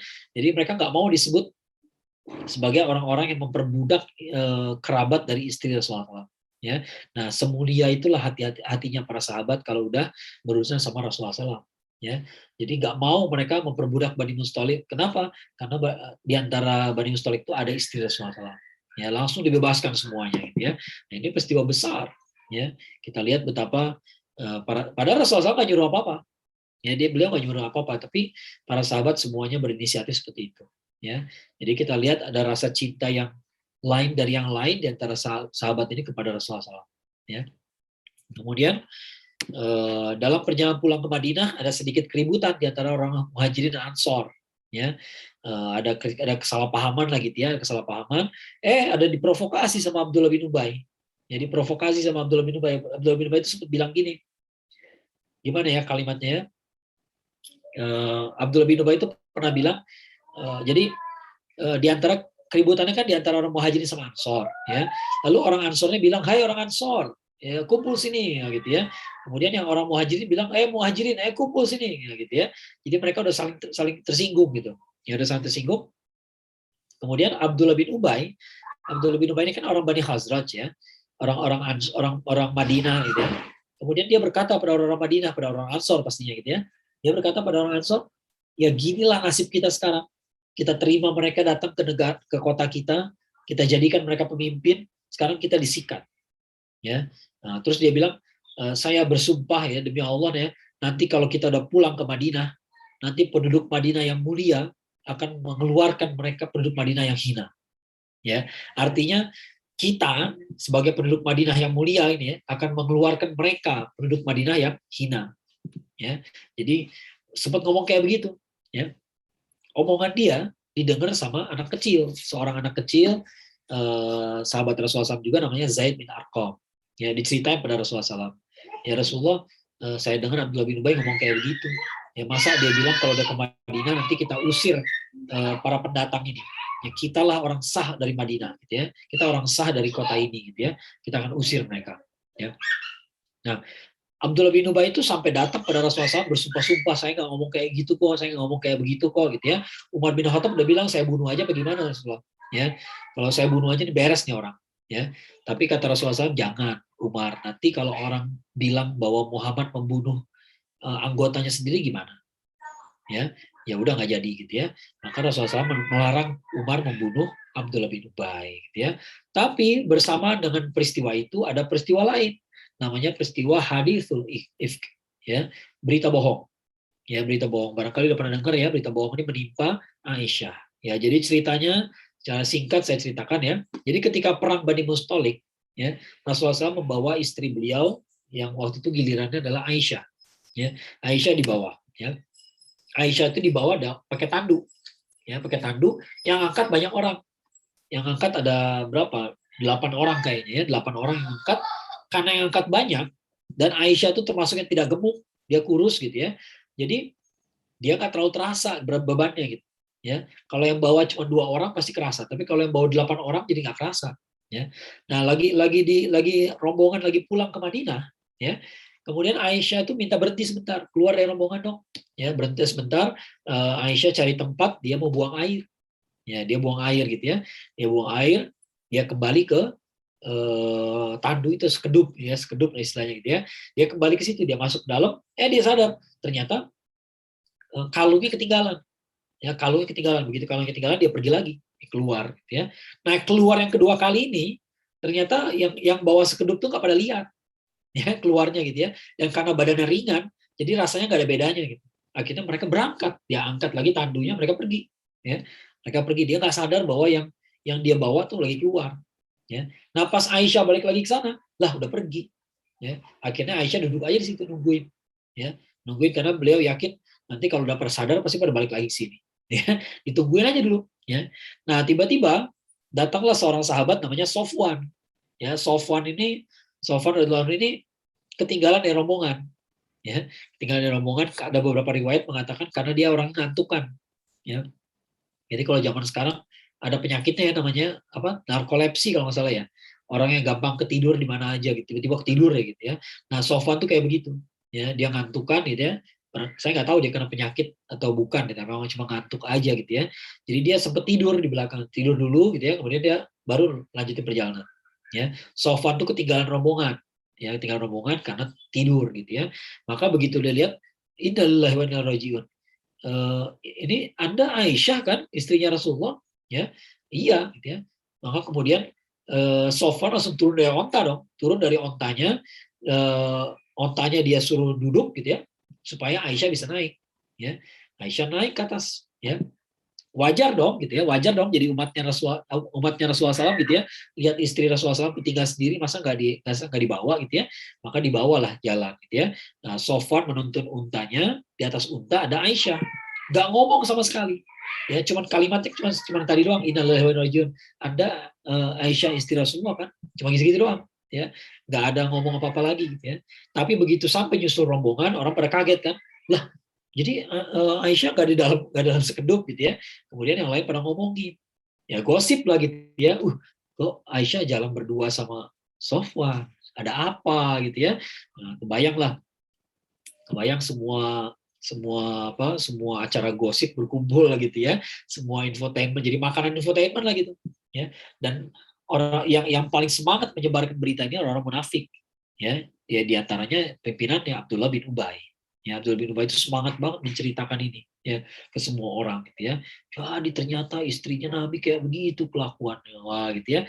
Nah, Abdullah bin Ubay ini penjilat gitu ya, jadi dia tuh gimana ya, dia ngomong jelek tapi seolah-olah ngomong bagus gitu.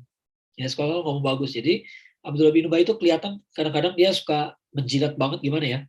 Jadi ada cerita nih, Abdullah bin Ubay itu kalau mau sholat Jumat, ya mau sholat Jumat nih, sebelum Rasulullah SAW naik khutbah, ya, naik ke atas mimbar gitu ya, Abdullah bin Ubay itu berdiri duluan. Ya, jadi dia tuh pengen dilihat orang gitu, ya. Karena ceritanya tuh sebenarnya sebelum Rasulullah SAW datang, Abdullah bin Ubay itu mau dijadiin pimpinan sama Bani Khazraj, Bani Aus. Bani Khazraj, Bani Aus itu udah berdamai, dan mereka udah bikinin mahkota, ya, mau dipakai sama Abdullah bin Ubay. Tiba-tiba Rasulullah SAW hijrah, nggak ada lagi yang perhatiin dia. Ya.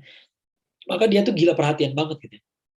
Setelah dia masuk Islam, tiap kali mau sholat Jumat itu Rasulullah SAW mau naik mimbar dia berdiri, "Hei kaum muslimin," gitu ya, "dengarkan, sebentar lagi Nabi kita akan berkhutbah, kalian harus dengar." Wah gitu ya, ngapain sih ngomong kayak gitu, norak lah gitu ya. Norak. Ya begitulah cari perhatian. Ya, cari perhatian seolah-olah kayak dia paling baik, padahal di belakang layar ternyata kayak gitu ya, lain lagi gayanya gitu. Ya. Nah kayak gini juga dia nyebarin gosip ya dengan gaya seolah-olah dia simpati sama Rasulullah SAW. Ya, nah, dia tuh istri Nabi ternyata kayak begitu gitu ya. Nabi kita yang mulia dikhianati kayak begitu, wah gitu ya. Jadi seolah-olah kayak dia memuliakan Nabi, padahal dia memfitnah Aisyah. Ya, mohon maaf gini gitu ya. Mohon maaf di sini kan banyak banyak ibu-ibu ya. Hati-hati gosip banyak yang kayak begitu. Seolah-olah simpati padahal kita lagi ngomongin orang. Padahal kita lagi jelek-jelekin dia. Ya. Tapi kita bungkus dengan cara yang simpatik, seolah-olah kayak kita peduli padahal kita lagi ngegosipin dia. Gosip kayak begitu. Ya. Nah Abdullah bin Ubay kayak begitu tuh. Ya. Nah kemudian gosip menyebar ke Madinah, di seluruh Madinah. Ya. Lucunya Aisyah tuh begitu sampai Madinah dia sakit. Ya, sakit sampai sebulan. Dan beliau nggak pernah sadar bahwa beliau itu lagi digosipin. Ya. Dia aja di rumah sakit gitu ya sebulan. Ya. Cuma dia sempat heran, kok saya sakit Rasulullah SAW nggak lembut seperti biasanya. Ya, Rasulullah SAW jadi dingin gitu ya, nggak ngapa-ngapain, diem kayak gitu, nggak ngomong macem-macem gitu ya.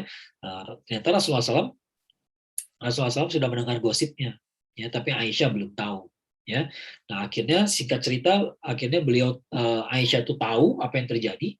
Ya, kemudian beliau menangis terus-menerus di rumah orang tuanya, di rumah Abu Bakar. Ya, sampai Abu Bakar pun nggak tahu berbuat apa gitu ya. Karena Rasulullah SAW belum ngasih tahu, Allah juga nggak ngasih tahu. Ya, jadi nggak ada wahyu. Biasanya kalau Rasulullah SAW punya masalah, wahyunya turun. Kalau wahyu turun ada penjelasan, beres masalah. Ya, ternyata wahyu nggak turun-turun. Ya, maka Abu Bakar pun nggak tahu mau ngapain. Gitu ya, jadi Aisyah kan bingung juga.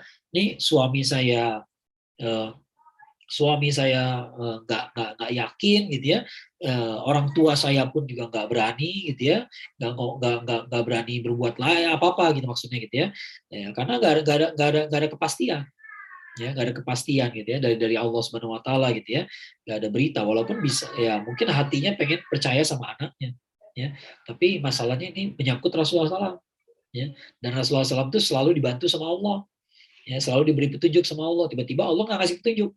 Ya, lama sekali sampai sebulan lebih. Ya, karena Aisyah tuh sakitnya aja sebulan.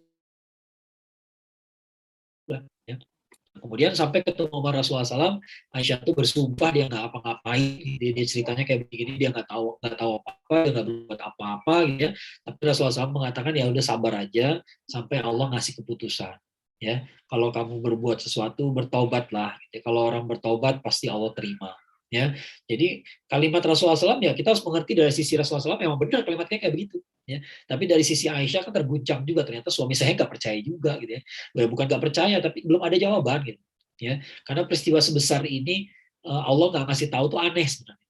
Ya, nah, maka ada hikmahnya juga. Ya, nah setelah itu turunlah surat An-Nur ayat 11 sampai 20. Ya, boleh dibaca gitu ya. Itu kecaman pada orang-orang yang berbohong. Dan juga kecaman pada orang-orang yang tidak, yang apa ya, yang play along, ya, yang play along, yang ikutan ya gitu ya. Artinya dia kayak ikut gosip, ya, tapi juga tidak mencegah gosipnya menyebar. Ya, nah ternyata dalam beberapa riwayat dikatakan bahwa yang dipuji sama Allah yang dipuji sama Allah itu adalah Abu Ayyub Al-Ansori. Karena Abu Ayyub itu ketika dengar gosip itu langsung dia mengatakan apa? Langsung dia menolak gitu. Ya, langsung dia menolak, demi Allah ini berita bohong. Ini berita bohong dan kita nggak seharusnya kita membicarakan kayak begini. Ya, nah jadi Abu Ayyub itulah yang sukses di sini gitu ya, karena menolak berita bohong. Ya, yang lain juga mungkin hatinya menolak juga, tapi nggak berbuat apa-apa gitu ya. Nah itu dikecam, ya dikecam dari dalam surat An-Nur gitu ya. Nah, jadi ini pelajaran buat kita, jangan kita suka bergosip gitu ya, nggak ada bukti gitu ya. Namanya zina tuh saksinya harus 4 loh gitu ya. Nah, kemudian yang kita tuduh tuh orang soleh banget, ya orang-orang soleh gitu ya. Kenapa sementara yang gosipinnya orang-orang hancur gitu ya, yang gosipinnya orang munafik gitu. Kenapa kita percaya sama orang yang hancur? Kenapa curiga sama yang soleh? Nah ya itu nggak boleh, ya nggak tepat gitu ya. Nah, maka jelaslah bahwa gosip itu bohong. Ya. Nah, salah satu orang, 3 orang yang paling getol menyampaikan, menyebarkan gosip dihukum dengan 80 kali pukulan, 80 kali dah, gitu ya. Salah satunya namanya Mistah bin Utsatsa. Mistah bin Utsatsa itu masih kerabatnya Abu Bakar, ya, kerabatnya kalau nggak salah sepupunya gitulah, ya, sepupunya Abu Bakar, usianya tapi jauh lebih muda gitu ya. Nah, Mistah ini orang miskin, ya, kebutuhan sehari-harinya seringkali dibantu sama Abu Bakar. Maka Abu Bakar begitu dengar ternyata yang suka ngegosipin anak saya adalah saudara saya sendiri gitu ya, maka saudara yang sering dibantu lagi, ya, maka Abu Bakar pernah langsung bersumpah, saya bersumpah demi Allah saya nggak akan bantu dia lagi. Nah, gitu ya, marah di hatinya gitu ya, marah betul dia karena korbannya istrinya, ya, sahabat beliau sendiri Rasulullah SAW gitu ya, jadi korban. Maka Abu Bakar tuh emosional, ya. Nah, kemudian turunlah surat An-Nur ayat 22, ya, yang menyatakan jangan tahan tanganmu. Ya, jadi kalau udah berniat tolong jangan ditahan, ya. Nah, apalagi ternyata Mistah ini berangkat ke perang Badar. Jadi dia alumni perang Badar, ya. Nah, tadinya mau dihukum mati aja tapi dia apa ya? Sorry, bukan itu kasus yang lain, saya lupa jadinya. Bukan kasus yang lain, yang Mistah ini pokoknya akhirnya diampuni sama Rasulullah SAW, tapi dihukum berat kayak gini. Ya, sorry kalau itu dari peristiwa yang lain lagi gitu ya. Nah, ya ini apa, peristiwa besar gitu ya. Nah, yang menarik apa? Yang menarik, pimpinannya kaum munafik, Abdullah bin Ubay tadi, justru nggak dihukum. Dia tidak dihukum, ya, karena orang nggak punya bukti bahwa dia nggak ngelihat bahwa dia adalah orang yang paling sering nyebarin gosip gitu ya. Memang dia bukan yang paling sering, tapi sumbernya dia gitu ya. Maka yang dihukumnya adalah 3 orang tadi gitu ya, Mistah salah satunya gitu ya. Tapi Abdullah bin Ubay malah tidak dihukum, ya. Nah, tapi setelah kejadian itu Abdullah bin Ubay itu nggak bisa ngomong sama sekali di Madinah. Kenapa? Karena tiap kali dia ngomong langsung dicela sama orang. Jadi kalau Abdullah bin Ubay kan suka, tadi sudah saya bilang ya, suka overacting, suka cari perhatian, ya. Maka ketika dia ngomong, demi Allah, baru ngomong kayak gitu ya misalnya gitu ya, langsung dikomen, alah apaan sih lo, udah diem, nah gitu ya, langsung digituin sama orang-orang gitu ya. Jadi orang gak ada yang respect lagi sama dia. Ya, tadinya dia orang yang sangat dihormati di Bani Khazraj, ya. Tapi setelah peristiwa itu ngomong aja nggak bisa, ya, karena seisi penduduk Madinah tuh bisa mencela dia. Ya udah nggak takut lagi sama dia gitu ya. Alah apa sih lo, ngomong apa sih gitu ya, tahu apa sih lo gitu ya, diam lah gitu ya. Bisa-bisanya dulu nggak pernah digituin, ya. Nah, jadi pada saat itu Rasulullah SAW bertanya pada Umar, ya kan, Umar pernah nawarin mau bunuh dia, ya. Kata Rasulullah SAW, tuh lihat Umar, bagus kan dulu nggak kita bunuh. Ya, kalau kita bunuh dia dulu, orang-orang pada protes, banyak yang bakal protes, ya. Tapi kalau sekarang, kalau ente bunuh dia sekarang, nggak bakal ada protes. Ya kata Umar, ya demi Allah, urusan Rasulullah itu lebih berkah daripada urusan saya. Ya, artinya pendapat Rasulullah itu lebih berkah daripada pendapat saya. Ya, kalau ikutin pendapat Umar, sekali bunuh selesai masalah Abdullah bin Ubay. Ya, tapi orang masih ada yang curiga. Ya, kenapa? Bukan curiga apa ya? Tidak simpati. Ya, karena mereka merasa Abdullah bin Ubay itu orang Bani Khazraj, masa dibunuh, ya gitu ya. Tapi kalau sekarang, walaupun tidak dibunuh, orang nggak ada yang simpati sama dia, orang benci sama dia, orang tahu dia adalah pemfitnah Aisyah, nah gitu ya, orang benci semua, itulah hikmahnya, ya. Nah, sepanjang tahun 6 Hijriah, nggak ada perlawanan yang berarti dari Quraisy, nggak ada perlawanan dari kabilah-kabilah sekitar Madinah yang berarti, ya, nggak ada yang besar. Ya, kekuatan Yahudi di Khaybar pun nggak ngapa-ngapain. Setelah Abu Rafi dibunuh tadi juga nggak ada perlawanan apa-apa. Ya, nah karena itu pada akhir tahun akhir tahun 6 Hijriah itu, ya, Rasulullah SAW memutuskan pergi berumroh ke Mekah beserta 1.400 orang sahabat. Ya, jadi beliau dengan percaya dirinya berangkat ke Mekah membawa senjata seadanya untuk pergi umroh. Ya, jadi bukan senjata buat perang, ya, senjata untuk melindungi diri di perjalanan. Ya, zaman dulu kan orang menggembala kambing aja bawa senjata juga, gitu ya. Maka beliau berangkat beserta 1.400 orang bersama istri beliau Ummu Salamah. Ya, nah beliau berangkat untuk pergi umroh. Ya, nah, kita akhiri cerita kita di sini karena itu akan disambung dengan pembicaraan berikutnya tentang perjanjian Hudaibiyah dan Fatu Mekah. Ya. Saya kembalikan dulu kepada moderator. Fadhol.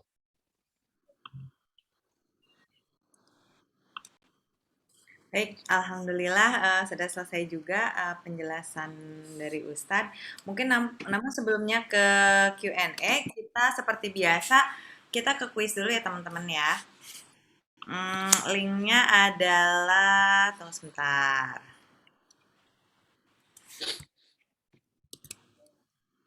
Ya panitia, linknya bisa disimpan di, nah ini dia.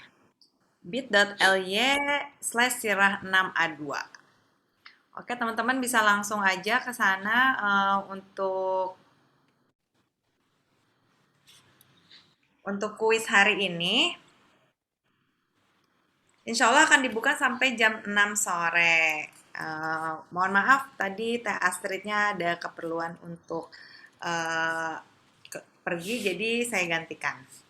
Oke Ustadz, mungkin karena udah jam 5:30 juga dan kondisi udah semakin hujan dan sore, kita langsung aja ke pertanyaan yang udah masuk. Atau kalau teman-teman ada yang mau nanya langsung, bisa raise hand, bisa untuk biar berasa interaktifnya. Oke, kita langsung ke pertanyaan ya. Pertanyaan yang pertama, Ustadz, sehancur apa sih Yahudi di Khaybar? Apakah benar-benar menang telak? Sampai-sampai pejuang Intifado saat ini masih mengatakan kalimat Khaybar, Khaybar ya Yahud. Gimana itu Ustadz? Kalau yang saya sampaikan sih belum ada perang di Khaybar ya, tapi nanti memang hancur betul. Ya hancur dalam arti sebenarnya nggak dihancurin total gitu ya, nggak hancur dan mereka nggak diusir juga gitu ya, bahkan mereka dibiarkan tinggal di situ ya, tapi mereka tinggal di situ kemudian separuh dari hasil perkebunannya adalah untuk kaum muslimin gitu ya. Nanti tapi peristiwa itu besar juga karena di situ ada beberapa benteng. Ada beberapa benteng milik orang Bani Nadir gitu ya, orang Yahudi, dan semuanya dihancurkan, dikalahkan gitu ya. Nggak hancur ya, nggak hancur. Orangnya masih hidup kok, masih hidup di situ gitu ya. Nanti baru setelah itu baru mereka lama setelah itu baru orang Yahudi itu pindah dari situ ya secara permanen gitu ya. Tapi nanti ada perang di Khaybar itu ya kayak gitu ya. Jadi kenapa masih ada kalimat Khaybar ya Yahud, karena itu kekalahan yang menohok barangkali. Hancur sih enggak ya, tapi menohok sekali gitu ya, karena mereka punya benteng banyak gitu. Jadi mereka setelah terusir dari Madinah, mereka bangun benteng itu banyak ya, dan benteng itu satu persatu dikalahkan ya, satu persatu dikalahkan, nggak ada perlawanan berarti lah gitu, ya, kalah semua pokoknya gitu ya. Itulah makanya sampai sekarang kita orang Palestina masih mengatakan Khaybar ya Yahud ya, mengingatkan mereka pada peristiwa Khaybar ya. Karena setelah dari Khaybar itu mereka bisa dikatakan ya nggak langsung ya. Setelah dari Khaybar itu tempat terakhirnya orang Yahudi di Arab, di Hijaz ya. Nanti setelah keluar dari Khaybar udah nggak ada lagi ya. Oke, semoga menjawab ya. Pertanyaan kedua. Tanya Ustadz, membunuh 100 orang Bani Salabah saat tidur apakah memenuhi azab perang? Kalau namanya perang, mau tidur, mau lagi buang air, ya bunuh aja. Ya, yang nggak boleh itu perempuan dibunuh, anak-anak dibunuh, orang tua dibunuh, nggak boleh. Ya, tapi namanya laki-laki dewasa, mau lagi buang air kek, mau lagi meleng kek, ya bunuh aja. Gitu ya, namanya perang gitu ya. Perang itu nggak ada istirahatnya gitu ya. Makanya umat Islam pun punya sholat ketika perang. Ya, sholat khauf ya, lagi perang tuh kayak gimana gitu ya. Karena kita bisa dibunuh pada saat lagi sholat. Ya, makanya ada istilah berjaga-jaga, ribat ya, berjaga-jaga di perbatasan atau berjaga-jaga di benteng ya. Jadi kalau kita lagi lagi perang gitu ya, kita lagi kumpul di basis di markas kita gitu ya, yang lain tidur kan nggak boleh tidur semua ya, pasti ada saat lain jaga-jaga kan, ada jaga-jaga gitu ya. Kenapa? Karena kita bisa dibunuh saat tidur ya. Nah cuman hebatnya itu 10 orang bisa ngebunuh 100 gitu. Jadi pembunuhnya tuh efektif banget gitu ya, sekali bunuh gak sempet teriak gitu ya. Kalau sempet teriak satu aja susah ngebunuh 100 orang gitu ya. 10 langsung meninggal gitu ya dia. Iya, kayaknya sih kita nggak tahu gimana caranya, pokoknya saya ngebayanginnya kayak film komando gitu ya, selesai gitu ya, satu-satu dibunuhin gitu, keren banget ya. Ya itu nggak kebayang tadinya, orang nggak tahu bahwa hal-hal kayak begini terjadi di zaman Rasulullah SAW. Ya. Tapi Ustadz kalau misalnya kan berperang itu kan kebanyakan laki-laki nih, kan ada nggak sih saat perang itu perempuan tuh ikut berperang juga gitu kan? Tadi kan adabnya dilarang perempuan dan anak-anak nih. Kalau gimana kalau misalnya musuh kita tuh juga perempuan dan anak-anak gitu? Itu Oh iya, nggak apa-apa dibunuh juga nggak sih? kalau mereka melawan ya apa boleh buat. Jadi wanita dan anak-anak nggak boleh dibunuh kan dengan asumsi mereka tidak bagian dari prajurit. Ya, kalau mereka bagian dari prajurit ya apa boleh buat. Gitu. Ya, gimana lagi gitu ya. Walaupun biasanya sih orang tetap bakal memilih itu melumpuhkan. Ya, karena membunuh perempuan itu memalukan bagi orang Arab jahiliyah pun memalukan gitu. Itu bukan suatu hal yang baik gitu ya. Apa eh, eh, hampir terjadi pada Abu Dujana kan. Abu Dujana itu kan dapat pedang dari Rasulullah SAW. Ya, dia hampir membunuh seorang perempuan, begitu dia sadar dia perempuan, dibelokin pedangnya. Ya, kata Abu Dujana, saya tadinya kan berjanji sama Rasulullah SAW gitu ya, bahwa pedang ini nggak boleh berhenti diayunkan. Ya, tapi begitu lihat perempuan dia berpikir tapi kayaknya ada terms and conditions juga gitu ya. Artinya Rasulullah bilang kayak begitu maksudnya bukan buat perempuan juga dibelokin, jadi nggak jadi terbunuh gitu ya. Ya, tetap aja mereka nggak suka bunuh perempuan itu nggak nggak kesatria gitu. Ya. Oke. Oke, semoga menjawab pertanyaan yang selanjutnya. Ustadz, mau nanya Ustadz, waktu Sofwan mengenali ibunda kita Aisyah, berarti waktu itu Aisyah tidak pakai burqa ya Ustadz ya? Iya, iya. Apa? eh, bukan nggak pakai burqa, dia pakai burqa, cuman Sofwan itu pernah lihat Aisyah waktu belum pakai, karena dulu ayat-ayat soal hijab itu belum turun. Ya, waktu itu ayatnya. Jadi waktu dulu tuh Sofwan tuh udah pernah lihat Aisyah. Jadi begitu dia lihat Aisyah kedua kalinya, walaupun udah pakai burqa, dia tahu ini Aisyah kan, ya gitu ya. Makanya dia masih nanya gitu ya. Innalillahi wa inna ilaihi raji'un. Ini Aisyah kan, Aisyah istri Rasulullah kan. Diam tapi ya mungkin dengan bahasa tubuhnya gitu ya ketahuan iya, maka dia berhenti, dia turun dari untanya, ya Aisyah naik ke atas gitu ya. Jadi dari sisi Sofwan ya nggak mungkin kita salahin juga ya, gimana ya kita ketemu istri Rasulullah masa kita diemin aja gitu ya. Mau masuk neraka mana coba. Ya pastilah dibawa, tapi ya namanya gosip ya begitulah ya, makin digosok makin sip, nah, gitu kan. Ya oke. Alhamdulillah Ustadz pertanyaannya cukup sekian. Sudah selesai, mungkin udah pada paham juga kali ya untuk yang seri yang sekarang. Atau ada teman-teman yang masih mau nanya, masih boleh nih, boleh raise hand atau enggak, atau DM, boleh. Atau jangan-jangan masih pada ngisi kuis nih. Gimana kuisnya, gampang nggak? Gampang. Gampang ya. Kalau tadi nyimak pasti bisa jawab. Oke, kayaknya Ustadz cukup sekian aja. Alhamdulillah semua udah pada paham dan pada nggak ada pertanyaan lagi. Minta doanya aja Ustadz untuk sekalian menutup kajian sore ini. Tafadhol Ustadz.